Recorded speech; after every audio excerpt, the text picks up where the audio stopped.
Welcome to a new week here on the Retirement Quick Tips podcast. I'm your host, Ashley Micciche, co-owner of True North Retirement Advisors, an independent financial advisory practice managing over $390 million in client assets. If you are a few years away from retirement, even on the other side of retirement, and you're looking for some daily quick tips to help you on your retirement journey, you are in the right place. All right, so this week's theme is What I'm Reading, Summer 2024 edition.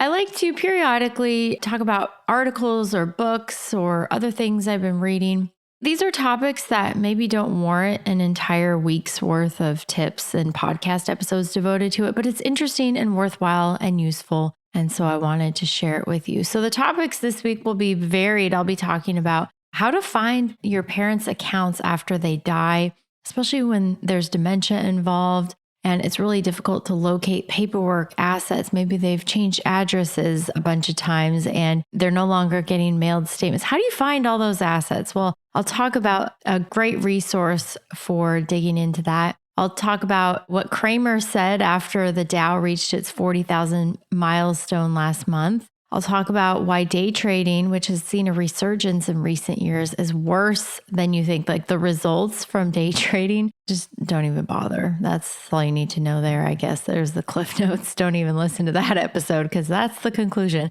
Okay, then I talk about why it is that despite the economy seemingly doing okay, why the majority of middle-class Americans say that they still struggle financially.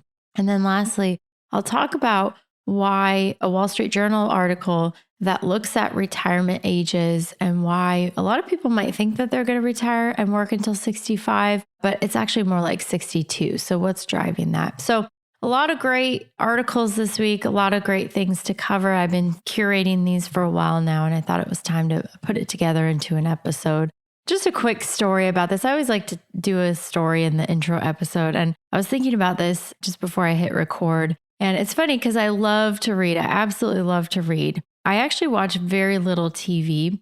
I've been watching Young Sheldon with my kids, but the last episode of the series aired. And so we don't really have anything to watch. So one of the things I've been doing, because I was never really exposed to classic literature, especially some classic children's literature I read. I remember reading as a child, but I actually hated reading as a child. In fact, don't tell my fourth grade teacher, Mrs. Robb, this, but I used to basically read chapter 1, the back cover of the book, and then write a book report and kind of fill in the details with BS. And amazingly, I would get a good enough grade. I usually didn't get an A, but good enough to pass.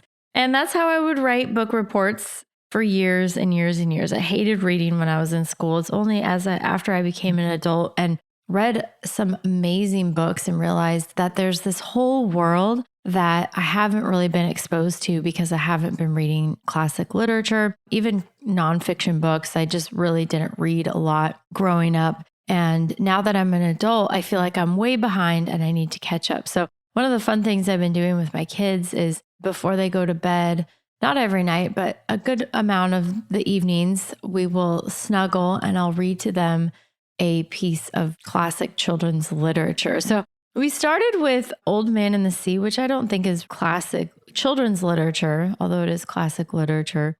And I absolutely hated that book. I do like Ernest Hemingway. I read A Farewell to Arms years ago and I enjoyed that book. But The Old Man and the Sea was a slog and it was torturous and my kids hated it. And I'm one of those people where it's like, if I start something, I have to finish it. So no matter how terrible this book is and how much everyone reading it and listening to it hates the book, we are finishing this book come hell or high water. So we finally got through that. And now I'm reading Indian in the Cupboard to them. And that was a book that I have fond memories of. Actually, that same fourth grade teacher, Mrs. Robb, read that to us. I love that book and it brings back a lot of memories. So it's fun to share that with my own children.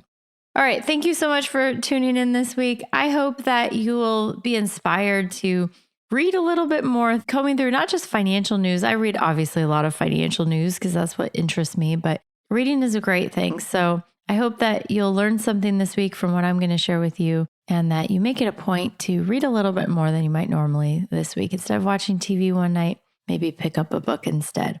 All right. Thank you so much for tuning in. If you know someone who would benefit from listening to this week's theme, please share the show. It takes just a few seconds. You hit that share icon wherever you're listening right now, and then you can text or email the show link. I really appreciate it. It's one of the best things you can do to support the show if you're getting value from this podcast. It helps new listeners discover the show as well. Come on back tomorrow. I'm going to talk about Reddit.